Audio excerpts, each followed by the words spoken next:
Pengacara kondang Hotman Paris disebutkan tidak lagi menjadi pengacara tersangka kasus Chromebook Nadiem Makarim.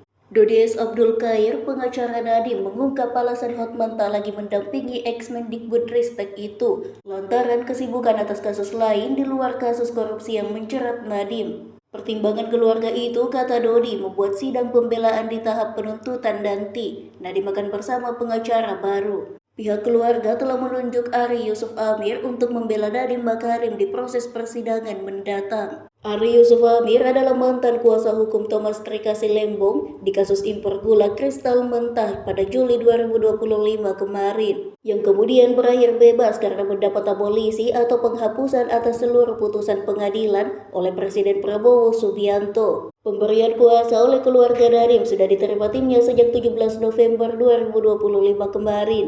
Penunjukannya sebagai pengacara Nadiem berawal dari rapat bersama keluarga ex-bos Gojek itu. Ia menerangkan bahwa dirinya akan bergabung dengan firma hukum pimpinan Dodi Abdul Khair ketika membela Nadiem di tahap persidangan.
Download Tribun X sekarang, menghadirkan lokal menjadi Indonesia.